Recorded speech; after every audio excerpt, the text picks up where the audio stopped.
Hola, ¿qué tal? ¿Cómo están? Esperando se encuentren muy bien. El día de hoy vamos a revisar los libros de color. ¿Para qué son? ¿Cómo se utilizan? ¿Por qué son tan necesarios en este mundo de diseño? Bueno, pues aquí les coloco algunos ejemplos. Estos ejemplos son de dos manuales corporativos. Uno es de HP y el otro es de Coca-Cola. Este es el de Coca-Cola. Si nos damos cuenta, ¿por qué estoy eligiendo estos dos de todo el gran conjunto de manuales corporativos que nosotros podemos conseguir fácilmente en internet? Por ejemplo, tenemos a Walmart, a Dell, Pinterest también es rojo. Tenemos a varios, ¿no? Que también es monocromía. ¿Por qué monocromía? Me van a decir, pues porque es rojo y blanco. El blanco es la ausencia de color o pureza, o lo podemos analizar igual por medio de psicología del color, pero no es el caso. ¿Por qué estos dos? ¿Por qué Coca-Cola y por qué HP? Coca-Cola porque su intencionalidad siempre ha sido la monocromía, es decir, tener un fondo de un color y la tipografía que vaya blanca. Siempre se va ahora sí que intercalando entre dos tonos, que es el blanco y rojo. Siempre recuerden que si tú quieres resaltar un elemento, es más fácil que resalte un elemento claro sobre un fondo oscuro. Eso es fundamental. HP porque tiene una gran gama de colores, pero se maneja un poco como Coca-Cola, porque únicamente siempre utiliza tipografías blancas sobre fondos de un color, en su mayoría. Cuando llega a ver algún fondo que es blanco, la letra siempre va a ser de color gris.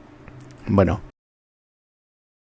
aquí en Coca-Cola ya hay pantonés ya hechos, ya creados específicamente para la marca. En este caso, si tú vas a un sitio donde te hacen la pintura, tú puedes pedir este color, el red. Va a haber lugares donde está completamente limitado el pantoné. Entonces, en el manual de identidad corporativa nos dan los equivalentes en CMYK, que es 4 de cian, 100 de magenta, 95 de amarillo y 0 de negro. También nos aparece en RGB, que es en red 244, en green es 0, en blue es 9, y también nos viene esta bonita parte del color hexadecimal. Y ustedes me van a decir, pero ¿cómo sé qué valor se puede mover o cómo se puede calcular?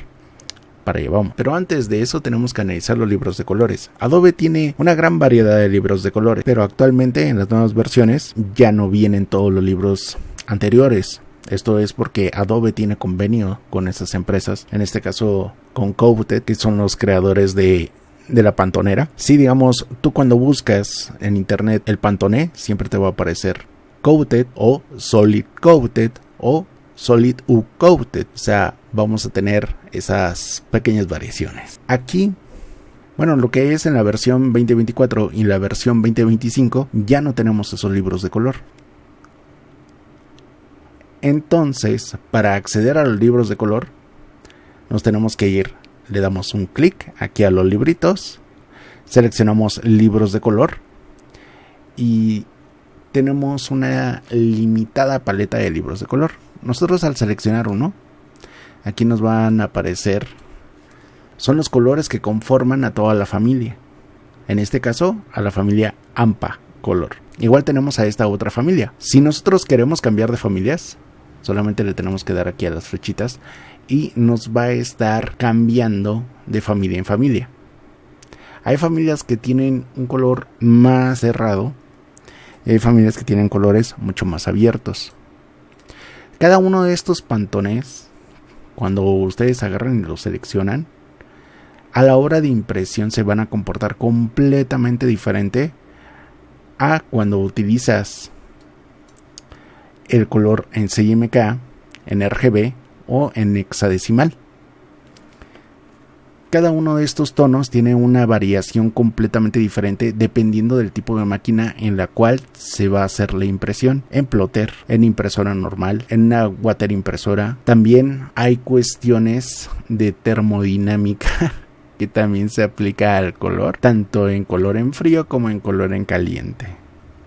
Y ustedes dirán, ¿a poco la termodinámica también se aplica aquí? Sí, también, desgraciadamente así es.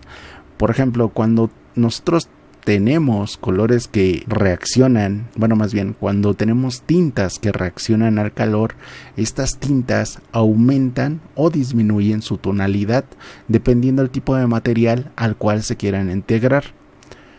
Por ejemplo, en flexografía, cuando se calienta la placa y cae la tinta, hay veces que la tinta como el material al cual se está aplicando es un material que no es poroso, es un material que es 100% plástico, se quema con el material. Entonces, al quemarse con el material hay una reacción química que puede hacer que sea brillante o se opaque, dependiendo ahora sí que del nivel de tinta, del nivel de presión, del nivel de las manivelas, del nivel de la placa. O sea, son varios factores que determinan el color, cómo este color nos afecta a todo. Pero, regresando a esta cuestión de los libros de color, nosotros, para tener una certeza del color que nosotros vamos a entregar al cliente, que en este caso hipotéticamente que fuera Coca-Cola, tú tienes que hacer una gama tonal. En esa gama tonal, ¿qué es esto? Se coloca el valor. Siempre se determina el valor original. Este es el original. Dependiendo el tipo de impresión, dependiendo el tipo de máquina, puede que te dé o puede que no te dé el color. En la parte de arriba vamos a manejar el valor CMYK. Unos van a atender hacia la parte cian, otros van a tender hacia la parte magenta y otros van a hacer la tendencia hacia la parte neutra. ¿Por qué? Porque hay tintas que son más ácidas, hay tintas que son bases y luego también depende el tipo de interacción que se esté realizando con la máquina. Porque incluso si el voltaje es superior o inferior, puede tender una gama tonal hacia los cálidos o una gama tonal hacia los fríos. Puedes tener dos plotters que son completamente iguales, que son de la misma marca, que tienen la misma frecuencia, pero si uno está recibiendo menor voltaje que otro, la intensidad con la cual se está imprimiendo va a ser completamente diferente. Son muchos los factores que determinan un color a la hora de impresión. Pueden ser los cabezales o la intensidad de la electricidad o el material, depende mucho de los factores. Entonces tú como diseñador debes de buscar la forma de irlos minimizando, y una forma de poderlos irlos minimizando, cuando tú haces una pantonera, una gama tonal, lo recomendable es de que utilices CMYK. Eso es lo recomendable, porque hay programas que a la hora de impresión ellos no pueden imprimirte un Pantone, así que necesitas hacer la equivalencia del Pantone. ¿Qué es esto prácticamente? Aquí te dicen las equivalencias. También cuando nosotros seleccionamos aquí el color, aquí lo voy a seleccionar. Aquí nos aparece su valor. Si se dan cuenta, nosotros tenemos 4 de cian, 100 de magenta y 95 de amarillo. Pero si nosotros cambiáramos este valor y lo pusiéramos en RGB, ya no nos da el valor, ya no nos da la equivalencia que nos debería de dar. En este caso es 244, aquí nos está dando 222.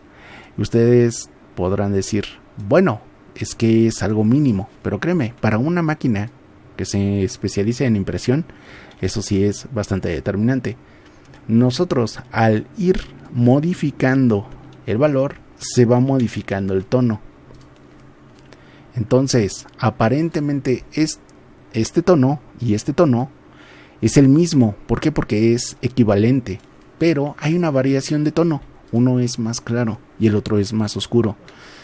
Entonces también hay compañeros que hacen dos filas. Una fila la van a determinar en CMYK y la otra fila la van a determinar en RGB. Y va a haber otras personas que, digamos, si nosotros los tenemos seleccionado este elemento, también ya no te va a empatar con el color hexadecimal. Aquí aparece como F40000 y aquí no aparece con ese nombre, y aquí tampoco. Entonces, cuando tú agarras y lo seleccionas, en este caso le vamos a dar F40000,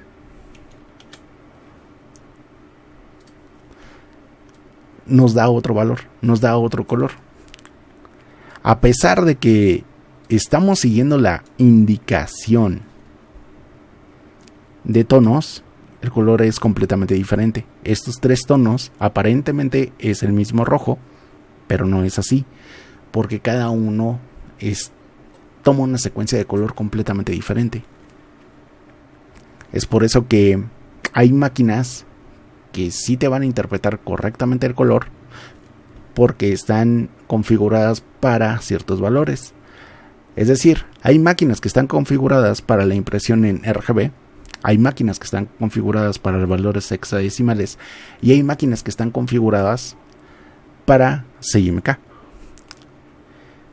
Y depende también el tipo de impresión que se vaya a hacer, si se va a ir a placas, si no. O sea, son muchos los factores que determinan esto. El color.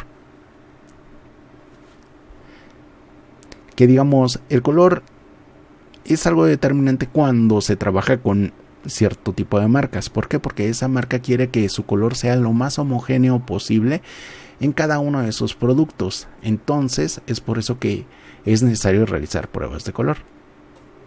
Como esto. Pero, ¿qué ocurre cuando los libros de color son limitados? ¿Por qué? Porque Adobe no renueva las licencias, porque Adobe adquiere otro tipo de licencias. Entonces es necesario cargar los libros, que es lo que vamos a hacer ahorita. Digamos, hipotéticamente hablando, que ya tenemos el archivo. Aquí agarra y se guarda. Aquí cerramos. Ustedes van a tener acceso a esta liga. Entonces nosotros tenemos que agarrar cada uno de estos libros de color. Y cuando los tenemos, nos tenemos que ir a la carpeta donde tenemos los libros de color de Illustrator. Estos libros de color también te funcionan para Photoshop, te funcionan para InDesign, te funcionan para todos los programas de Adobe, porque son compatibles. Nada más que si hay que ver dónde es su integración. Por ejemplo, tanto en Photoshop como en Illustrator te aparece la carpeta libros de color, pero en InDesign te aparecen como swatches, que simplemente también nada más se cambian y ya. Entonces lo único que tienes que hacer es seleccionar esto, moverlo a la carpeta donde está y es darle continuar. Y listo, es todo lo que se tiene que hacer. Esto te va a funcionar para Mac, te funciona para PC. ¿Por qué? Por la extensión del archivo. Porque es una extensión que únicamente Adobe va a leerte. Es únicamente para los programas o la plataforma de Adobe. Es por eso que les va a funcionar también, les vuelvo a repetir, para Photoshop y para InDesign. Sí o sí les va a funcionar. Entonces, volvemos a abrir el programa. Esto ya lo cerramos.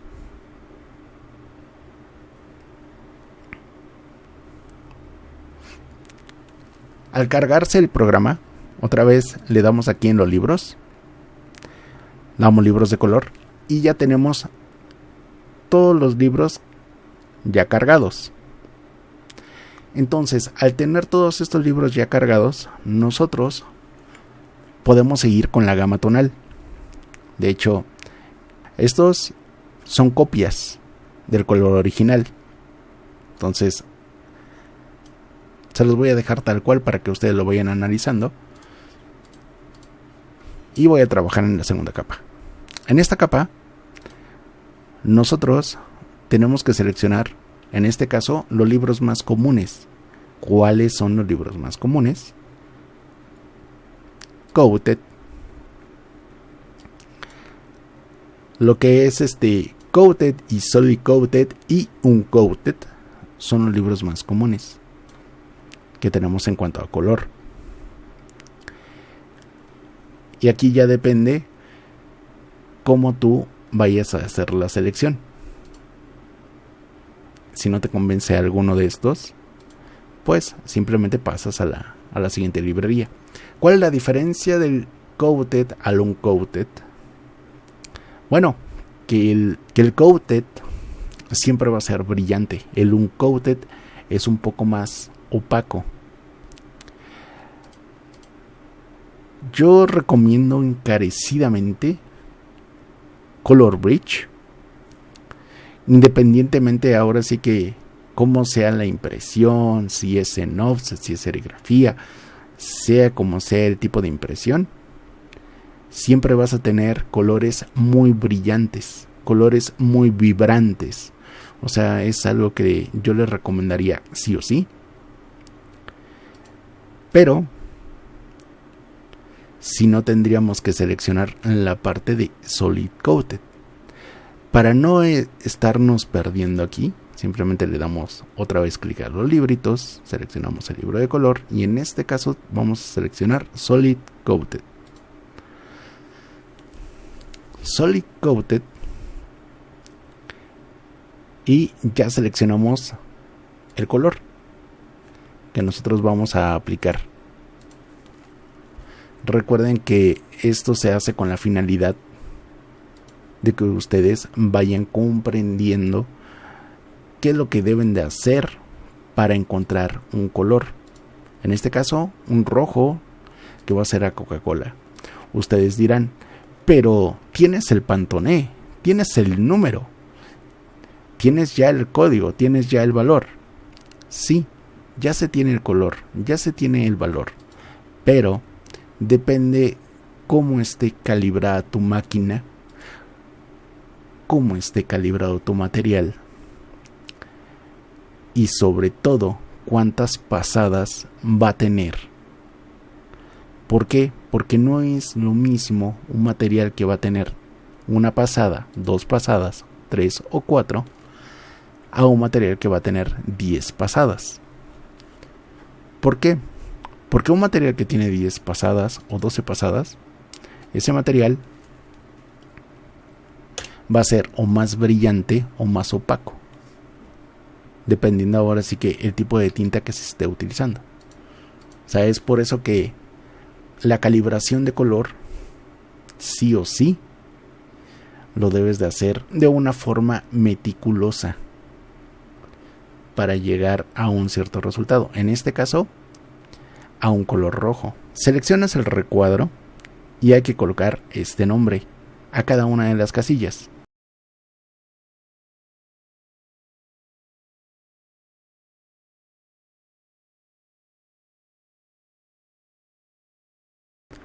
Hay que colocar el nombre a cada una de las casillas. Y esto es solamente para que tú lo puedas identificar, para que sepas exactamente cómo es el color. Si tú tienes mayor capacidad de color, eso quiere decir que si cuentas con una mayor cantidad de libros de color, puedes resolver un problema, que en este caso es igualar un tono. ¿Por qué es necesario igualar un tono? Cuando tú ya tienes un material impreso, dependiendo ahora sí que el tipo de impresión, va a subir o va a bajar su capacidad tonal. Entonces, cuando tú trabajas para este tipo de empresas, necesitas tener un color equivalente, un color que sea lo más similar a lo que ellos requieren. Es por eso que se hace toda esta bonita cuestión de las gamas de color. Suponiendo que ya se nombraron, siempre es recomendable que la gama tonal debe de ser entre un 25 o un 35% más grande que tus cabezales o donde se van a imprimir, donde se va a llevar a cabo la impresión. Es necesario que siempre se haga la impresión en más de un solo equipo. Eso es lo necesario. Entonces, al tú ir realizando diferentes tipos de impresiones, se van a ir calibrando los cabezales. También es necesario estarlos limpiando. O sea, todavía falta muchísimo. Imagínense, si esto es únicamente para Coca-Cola, que Coca-Cola es rojo y blanco en su mayoría. Ahora imagínense en HP, que digamos es blanco con algún fondo de color. Hay ocasiones donde hay gráficos que comparten más de un color. Entonces hay que hacer gamas tonales por tono. Y después es acoplarlo al gráfico original. Y muchas veces estas empresas no te entregan un gráfico editable, te entregan únicamente una imagen. Y entonces cuando es imagen, tú debes de calibrar el color de una forma completamente diferente. ¿Cómo se calibra ese color? Pues se calibra en Photoshop.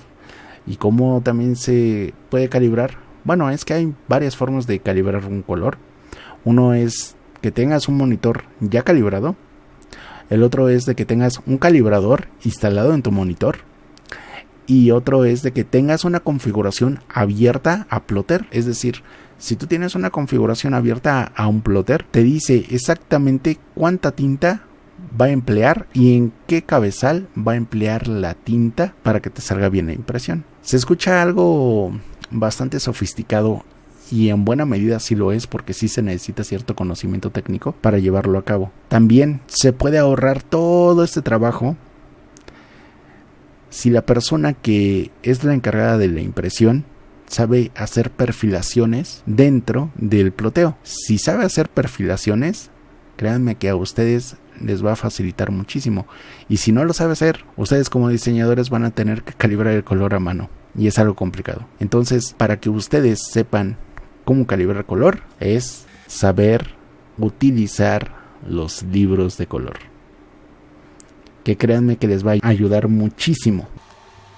Porque cada libro está especializado en ciertos colores.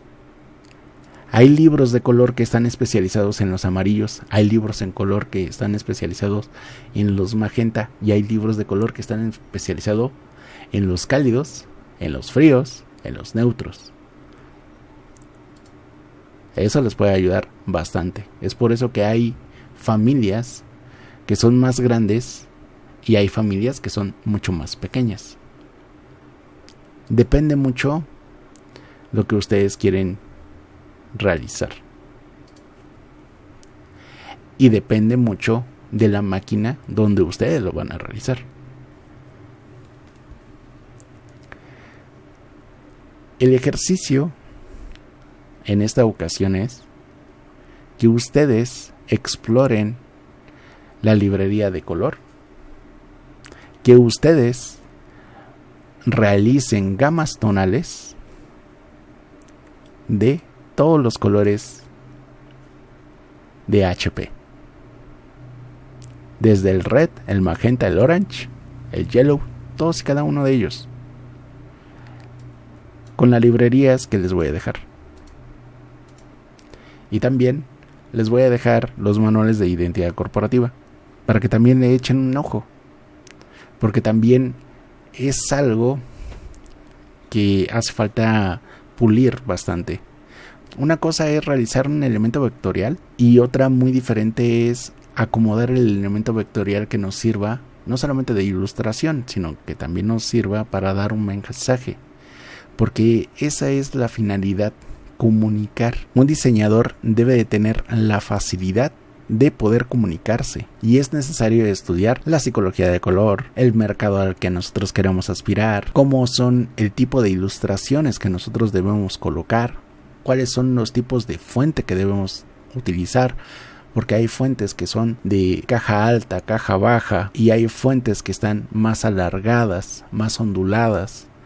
Depende muchos factores que conforman un todo, un diseño. Si ustedes pueden hacer o dominar para dónde va un color, ustedes ya estarán del otro lado. No importará si ustedes imprimen en una impresora normal, no importará si ustedes imprimen en un plotter, no importará si ustedes imprimen en otro tipo de máquinas. Y ustedes dirán, ¿cómo que no importará si ustedes imprimen en otro tipo de máquinas? Sí, así es. Es que el diseño es muy amplio. Miren, voy a cerrar esto. Nos vamos a ir aquí a ventana y le vamos a dar en separación. Al tú activar la casilla, ¿sí?, te marca todos y cada uno de los pantones que están en interacción con la parte visual. Si tú le cierras el ojo,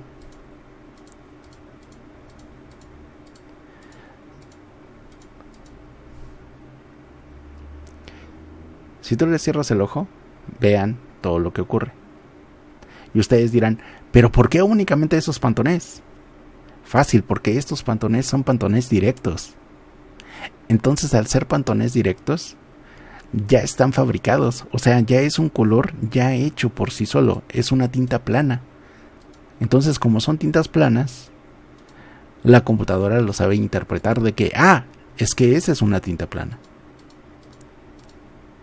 Entonces, como es una tinta plana, no puedo hacer una interacción directa con esto.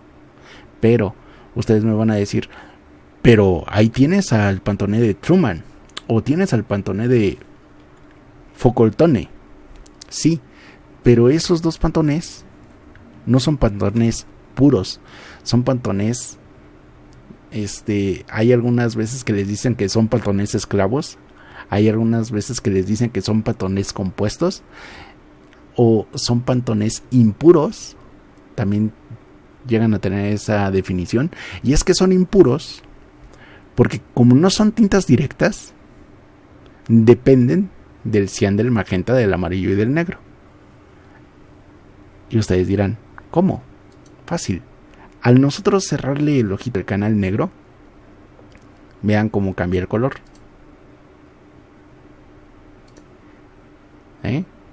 Y aquí te está indicando todos los colores que tienen cian, o todos los colores que tienen magenta, o todos los que están con la integración del amarillo. Y estos son todos los que tienen la integración del color negro. Entonces, es necesario que nosotros entendamos cómo funciona la colometría. Al tú entender cómo funciona la colometría, hay colometrías que son altas, hay colometrías que son bajas, hay colometrías que son de frecuencia intermedia. Que las colometrías que son de frecuencia intermedia en realidad son las más difíciles, porque pues como están completamente en medio de todas las gamas tonales, hay colores que son muy cremita, o hay grises que son tirando hacia azul, que luego muchas veces no tienen cian, y nada más es por medio de la interacción que tiene la tinta al papel. O sea, es estar practicando y practicando bastante. También es necesario utilizar esta ventana de separación cuando tú envías algo a placa. Sí, porque cuando tú envías algo a placa, hay ocasiones que tú tienes que separar cada color en un layer, cada color en una capa, o hay ocasiones en las cuales todos los colores están en una sola capa, el negro está en otra capa, los grises están en otra capa y las tintas directas están en otra capa. Luego es necesario también indicar cómo, y luego va a haber ocasiones en las que no va a ser así, en las que todo va a estar en una sola capa y únicamente las marcas de registro van a estar en una capa diferente. Es tan amplio lo que nosotros los diseñadores realizamos y desgraciadamente no lo llegan a notar. Pero créanme que es bastante apasionante todo esto. Y si ustedes quieren regresar a como estaba antes, nada más le dan aquí. Y listo. Así ya pueden regresar al espacio de trabajo. Esto ya también lo cierran. Algo que también interactúa mucho con cómo sale la impresión, también son los perfiles, que eso lo vimos en el primer video. Sus impresiones van a tener una bonita calidad y no van a tener tanta variación tonal. Bueno, pues muchas gracias y nos vemos en el siguiente video.